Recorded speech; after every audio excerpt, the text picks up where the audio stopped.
আগের ব্লগটা যেখানে শেষ হয়েছিল এটা ঠিক তারপর থেকে শুরু করেছি। এখানে দেখো জামা কাপড় ছাদ থেকে তুলে এনে এখানে গোছগাছ করছি। এখন হাতে প্রচুর কাজ আছে, মেয়েরও তার মধ্যে একটু শরীরটা খারাপ মতো। মেয়ে যেতে চাইছে না আজকে ড্রয়িং ক্লাসে। ও বাচ্চারা যেটা ভালোবাসে সেটা কিন্তু খুব সহজেই বন্ধ করতে চায় না। ও ড্রয়িংটাকে ভীষণ পছন্দ করে, কিন্তু আজকে যেতে চাইছে না। তো আমি আর জোর করে পাঠালাম না, যেহেতু পরের দিন এক্সাম আছে সেই জন্য আর কি জোর করলাম না। ঠিক আছে, ও নাহলে না কোনো সময় বলে না যে মা যাবো না। যাই হোক, এদিকে সোনাইয়ের শরীরটা খারাপ হলে বাচ্চাদের বা বড়দের যারই হোক শরীরটা দেবে খারাপ থাকলে ঘরের বেডশিটটা একটু চেঞ্জ করে নিলে, পিলো কভারগুলো একটু চেঞ্জ করলে, ঘরটা একটু পরিষ্কার পরিচ্ছন্ন থাকলে আমরা মনে করি যে আমি যেন অনেকটা সুস্থ। যাই হোক, সেই জন্য আমি বেডশিটটা চেঞ্জ করে নিলাম। সবে কিন্তু আগের দিনই মনে হয় পেতেছি, 1 দিন কি 2 দিন হয়েছে। এদিকে ঘরটাও একটু ডাস্টিং করে নিয়ে মেয়েকে স্নান করে দিয়েছি। এখন দুজনে মিলে একসাথে খেতে বসে গেছি। আজকে মেয়েকে দিলাম এই নিচ থেকে তুলে এনেছিলাম কুমড়ো শাকের তরকারি, কাঁঠালের দানা দিয়ে আলু বেগুন দিয়ে, সাথে একটু ঝাল ঝাল করে ডিমের পাতলা আলু দিয়ে ঝোল করেছি। মেয়ে তো শাক একদম খেলো না, বলছে মা আমার শাকটা আজকে ভালো লাগছে না। ওই একটুখানি খেয়েছে 2-1 ডাল, শাকটা একদম খেতে চাইলো না। তারপরে আমি আবার জামা কাপড় যেগুলো কাচাকুচি, বেডশিট যেগুলো কাচাকুচি করবো এগুলো সার্ফ দিয়ে ভিজিয়ে কেচে কুচে আবার স্নান করে নিলাম আরেকবার করে, আর এখন আবার দ্বিতীয়বারে পূজাটা সেরে নিলাম। সকালে যেহেতু স্নান করে ভগবানের পূজাটা দিয়ে দিয়েছিলাম সুন্দর করে, সমস্ত ভগবানকে স্নান করিয়ে ভোগ দিয়েছি। এবারে পূজাটা সেই জন্য খুব বেশি সময় লাগে না আর কি, খালি ভগবানকে ভোগ দেয়া। আবার তো গা ধুয়েছিলাম, এসে তারপরে মেয়েকে নিয়ে একটু শুয়েছিলাম। এখন কিন্তু বিকেলবেলায় আবার তোমাদের কাছে ফিরে এলাম। মেয়ে ঘুমোচ্ছে এখনও, আমি আধ ঘন্টা কি 1 ঘন্টা ঘুমিয়েছি। ঘুম থেকে উঠেই আগে ঘরটা ডাস্টিং করে নিচ্ছি। একটু অগোছালো হয়েছিল, মেয়ে যেহেতু এখানে খেলা করছিল, আমি যখন দুপুরে পূজা দিচ্ছিলাম ওই জন্য আর কি একটু অগোছালো হয়েছিল। সেইগুলো এখন একটু হাতে হালকা হাতে গুছিয়ে আর চলে এলাম ছাদে। দেখো ছাদে বেশ সুন্দর হাওয়াও দিচ্ছে, মেঘলা মেঘলা আছে, জানি না বৃষ্টি হবে কি না।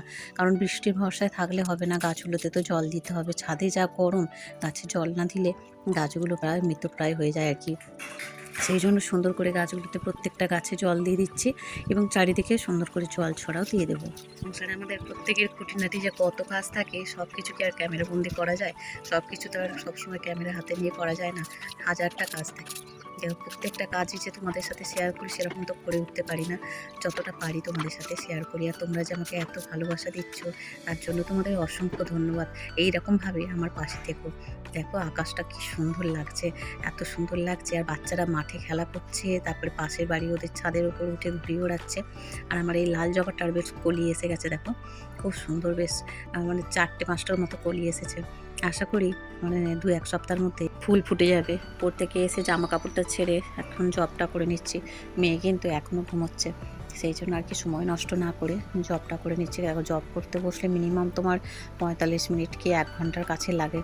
তো এখন এই জানলার কাছে এখানে বেশ সুন্দর হাওয়াও আসে, এখানে বসে বসে জবটা করে নিলাম। 5:30 বেজে গেছে, মেয়েকে ডাকলাম, মা চা খাবি? বললো হ্যাঁ। উঠে একটু জল দিলাম, দিয়ে একটু চা আর বিস্কিট ওকে দিলাম দুটো, আর আমি নিলাম তো লিকার চা দিয়েছি, আমি একটু দুধ চা করে নিলাম। নিয়ে তারপরে একটুক্ষণ ওর সাথে সময় কাটিয়ে মেয়ে আর আমি দুজনে মিলে ছাদে চলে এলাম। আমি এখন সন্ধ্যা নিবেদন করছি, নিচেও সন্ধ্যা নিবেদন হয়ে গেছে, এখন উপরে সন্ধ্যা নিবেদন করছি। সুন্দর করে ভগবানকে প্রসাদ নিবেদন করে তারপরে এখন ছাদে চলে এসেছি।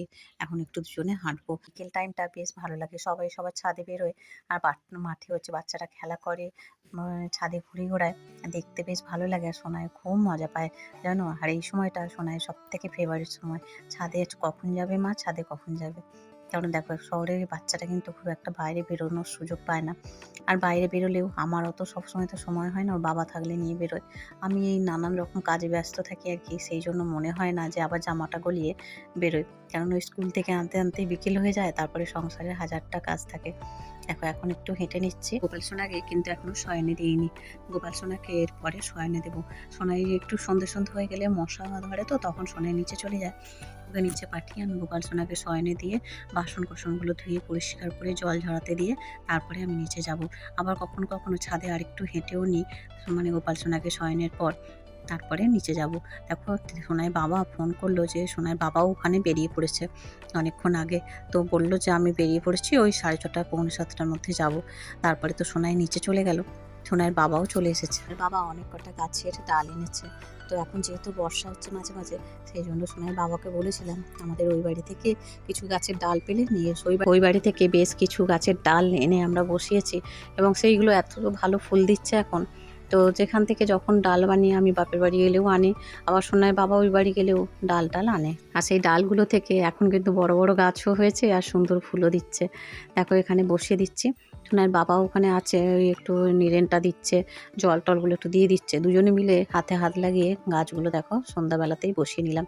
দেখো গাছ এমন জিনিস, কী বলতো, নষ্ট হয়ে গেলে না খুব খারাপ লাগে। কষ্ট করে বয়ে এনেছে, তারাও একটা আশা করে দিয়েছে, সেখান থেকে নিয়ে এসে আর সেই গাছগুলো যদি নষ্ট হয়ে যায় খুবই খারাপ লাগে।